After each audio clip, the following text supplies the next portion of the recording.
경험의 길에 태어난 이들은 평범한 경험에 그리고 그 경험이 제한하려고 지니고 있는 공부에, 즉 삶의 사소한 상황에서 자신을 알아차리라고 지니고 있는 공부에 자신을 열어야 합니다.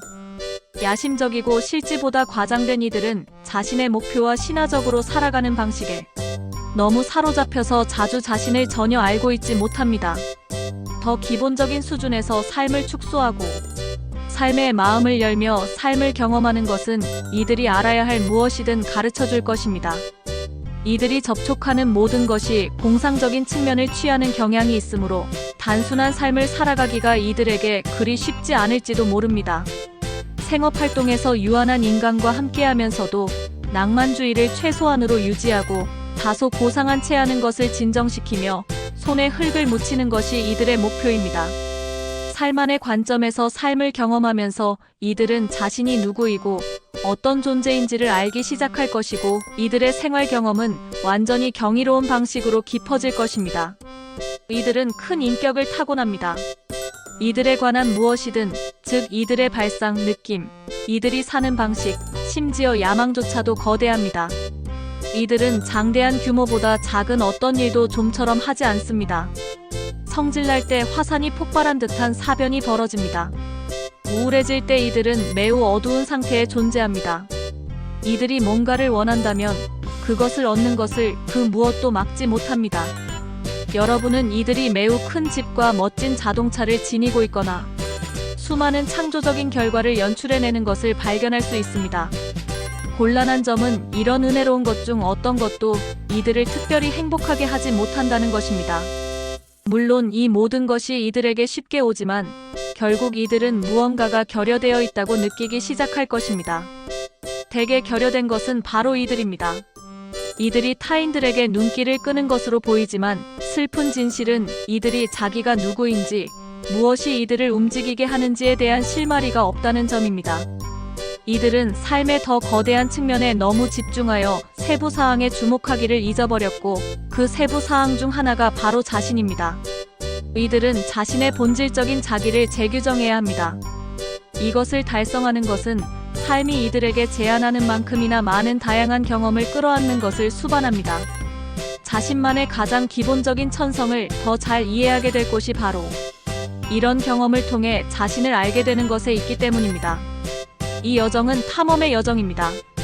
점검하기, 짚어보기, 시도하기, 실패하기는 모두 성장을 위한 매우 소중한 기회를 제공할 것입니다.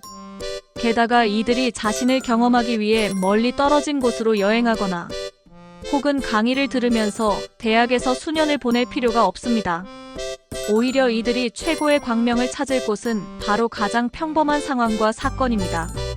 이들의 핵심 공부는 삶이 이들에게 건네주는 어떤 경험에 대해서든 가능한 한 개방적이고 유용해져야 한다는 것입니다. 비록 편견이나 신분만큼 어떤 관습적인 것에 좀처럼 근거하지는 않을지라도 이들에게는 속물적인 무언가가 있습니다. 이들은 단순히 자신이 태생적으로 타인들보다 우월하다고 믿고 따라서 그 무엇보다도 우월하다고 믿습니다. 말하자면 이들은 자신의 손에 흙을 묻히기를 좋아하지 않습니다. 그러나 이들이 성장하려면 반드시 그렇게 해야 합니다. 이들은 일반 사람에게 삶이 무엇과 같은지 경험하고 자신이 타인과 그리 다르지 않다는 점을 깨달아야 합니다.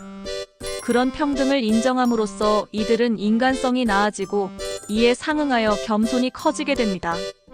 자신의 차에 휘발유를 손수 넣든 버스를 타든 가장 평범한 환경이 이들에게는 공부가 될 수 있습니다. 그러한 시나리오가 발생하도록 허락하려면 이들은 일부 선입관을 내려놓고 느긋해져야 합니다. 다소 몰아대고 통제적인 유형이 되기 쉬운 이들은 자주 예기치 못한 것을 위한 여지를 마련하기 위해 자신의 의제를 조정하지 않습니다. 이들은 흐름을 존중하여 삶이 가져다주는 것을 알아봐야 합니다. 어떤 계획이 망쳐졌을 때 덜 긴장하는 것은 유익한 출발이 될 수 있습니다. 평범한 세상에서 상황이 어떻게 작동하는지에 관한 일부 천성적인 호기심을 개발하는 것도 여기에 도움이 될 것입니다. 이들만의 엄정한 요구를 충족시키는데 모든 것이 성공하지는 못합니다. 이들의 큰 인격은 이에 일치하는 큰 에고를 지니는 경향이 있으며 곳곳마다 실패의 가능성이 도사리고 있음에도 자신의 격렬한 에고적 태도를 억제하려는 이들의 고군분투는 기념비적일 수 있습니다. 가장 성공한 사람은 에고에 그릇되고 과장된 자기의식을 서서히 벗어버리고 그 과정에서 극적인 진술이나 무모한 행동 없이 안전하고 자급자족하는 캐릭터를 조금씩 쌓아갈 수 있습니다. 사소한 세부 사항마다 신화를 끼워 넣지 않거나 거대한 의제가 없이 일상생활에 온전히 존재하는 것에서 성장하는 그런 과정은 느리고 유기적일 것입니다. 여기에 함정은 남성이고 여성이고 간에 이들에게는 자신에 관해 작은 것을 부풀리는 뭔가 있다는 점입니다. 상황이 자기 뜻대로 되지 않으면 이들은 물러나서 부르퉁해지는 경향이 있습니다. 그리고 얼마나 심하게 부르퉁해지는지 이들은 자신의 분노나 자기연민 또는 둘 다라는 수렁에 완전히 빠져서 몇 주간 숨어 지낼 수 있습니다. 이들의 기분을 위한 유일한 치료는 일상생활에 다시 참여하는 것이 될 것입니다. 또 다른 문제는 이들이 마법적이거나 황홀한 경험에 매우 끌려드는 경향이 있다는 점입니다. 더 나은 자기의식을 추구하면서 이들은 알코올, 약물, 섹스, 관계 의존 등 위협을 주는 다양한 중독과 같은 소모임이나 여타 위험하고 현실 회피적인 활동에 관여하게 되지 않도록 조심해야 합니다. 이들의 형이상학적 갈망을 더 전통적이거나 평범한 것에 붙들어두는 것이 현명할 것입니다. 게다가 이들이 통제의 수단을 포기해야 하지만 이것이 중독에 굴복한다는 뜻은 아닙니다. 오히려 이것은 자신의 통제를 넘어선 사건에 대한 항복에 관한 것입니다.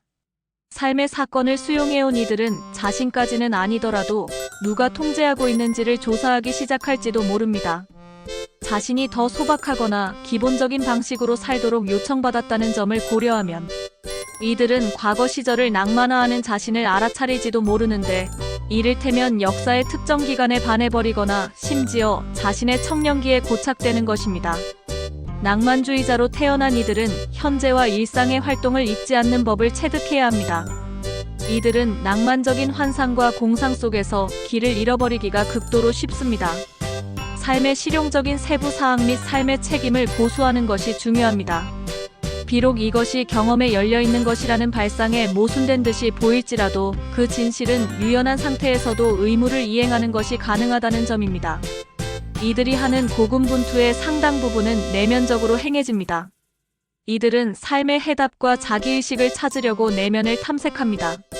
인생 경험이 성장을 위한 무대와 기회를 제공하지만 이해심은 혼자 보낸 시간에서 나옵니다.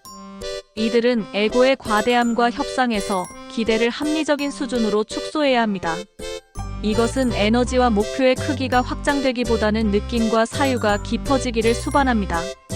마음을 조용히 하고 타인에게 깊은 인상을 주려는 행로를 포기함으로써 이들은 마침내 자신과 화해하게 돼서 실존의 가장 깊은 원천 일부를 활용할 기회를 갖게 될지도 모르므로 평정은 그런 과정에 불가결합니다. 친밀한 우정과 연애 관계를 형성하는 것은 이들이 친밀감이라는 공부를 경험하는 데 중대할 수 있습니다. 아이를 키우는 것이 이들에게 무엇이 가장 중요한지를 상기시키는데 이바지할 것이므로 육아는 모든 것 중에서 가장 빛나게 해주는 경험으로 판명될 수 있습니다. 더 깊은 느낌이라는 완전히 새로운 세상에 마음을 여는 것은 삶이 제안하려고 지니고 있는 가장 풍부하고 충만한 경험 중 하나일 수 있습니다. 이들에게 가장 좋은 것은 과대한 꿈과 비전에 힘겨운 어려움을 추구하기보다 작고 일상적인 프로젝트라는 도전을 받아들이는 것입니다. 매일 가장 충실한 삶을 살아가는 법을 체득하고 상황이 오면 상황을 붙들며 점진적으로 한 걸음씩 나아가는 이 모든 것이 이익과 보상 모두에서 에고가 주도하는 거대한 프로젝트를 감당하는 것보다 더 나은 것으로 판명될 것입니다. 어떤 사건도 어떤 다른 사건보다 그 자체에서 더 암시를 주지 않는다는 선견해를 채택하는 것은 아마도 이들의 과대함과 과대망상을 완화하는 데 도움이 되고 상황에 관한 적절한 관점을 가져다 줄 것입니다. 친절, 배려, 봉사, 경애, 도움이라는 삶의 작은 공부를 터득하는 것이 이들의 발전에 지극히 중요합니다.